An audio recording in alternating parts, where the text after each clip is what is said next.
نہیں ہے، اللہ کا کرم ہے، اس کا احسان ہے، اس نے زندگی میں ہمیں ایک مرتبہ پھر عید کی نماز پڑھنے کے لیے عیدگاہ میں آنے کی توفیق عطا کی۔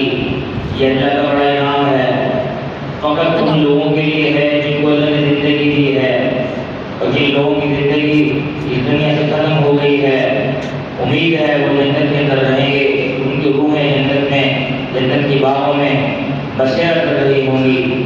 اللہ کا انعام ہے آج کے دن جتنے بھی امت مسلمہ کے مسلمان ہیں اللہ کے مہمان ہیں، میزبان رب العالمین ہے، مہمان نبی کی امتی ہیں۔ فرمایا کہ میزبان کی شان کیا ہے؟ میزبان کی شان یہ ہے کہ اس میں ایسی خصوصیات ہوں کہ اپنے مہمانوں کا اچھے سے مان سمان کر سکے۔ فرمایا کہ دنیا کے اعتبار سے یہ ہے، لیکن یہاں نہ نبی ہے، نہ ولی ہے، نہ غوث، نہ قطب، نہ ابدال، نہ قلندر ہے۔ اس وقت آج کے دن خود میزبان رب العالمین ہے، اور بھائی رب العالمین ہے، اور امت مسلمہ کا ہر فرد اللہ کا مہمان ہے۔ فرمایا کہ کھانا اپنا کھائیں گے، قربانی اپنی کریں گے، اپنی جیب سے لگائیں گے، فرمایا سب کچھ کریں گے، لیکن اللہ کہہ رہا ہے کہ تم سارے سارے مہمان ہو۔ آج کے دن جو شخص بھی جہاں بھی مسلمان ہے، جو عالم اسلام میں رہ رہا ہے، عالم کفر میں رہ رہا ہے، اور وہ قربانی کا فریضہ ادا کر رہا ہے، فرمایا وہ اللہ کا مہمان ہے۔ فرمایا کہ وہ شخص جس کو اللہ نے قربانی کی توفیق عطا کی ہے، وہ شخص جس کو اللہ نے ہمت و حوصلہ عطا فرمایا ہے، مالی وسعت عطا کی ہے، اگر وہ قربانی نہیں کر رہا، فرمایا کہ ایسے شخص کا عیدگاہ میں داخلہ ممنوع ہے۔ فرمایا شخص ہماری عیدگاہ میں نہ آئے۔ فرمایا کہ نبی کریم صلی اللہ علیہ وسلم کا یہ طریقہ رہا ہے مدینہ منورہ میں 10 سال میں۔ فرمایا کہ نبی کریم صلی اللہ علیہ وسلم نے ہر سال قربانی کی ہے۔ انس رضی اللہ عنہ فرمایا کہ میں نبی کی سنت زندہ کرنے کے لیے جیسے نبی کریم صلی اللہ علیہ وسلم 2 میڑے ذبح کیا کرتے تھے، میری بھی طبیعت ایسی ہی ہے کہ میں بھی ایسے ہی 2 میڑے ذبح کرتا ہوں۔ نبی کریم صلی اللہ علیہ وسلم سے پوچھا، اللہ کے نبی آپ یہ 2 میڑے ذبح کیوں کرتے ہیں؟ فرمایا کہ اے میرے صحابہ، میں اس لیے کرتا ہوں، ایک تو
بتائیے گا؟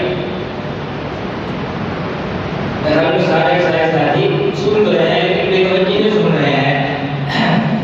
جب دوبارہ بتاتا ہوں، ابراہیم علیہ السلام قربانی کر رہے ہیں، قربانی کا ثواب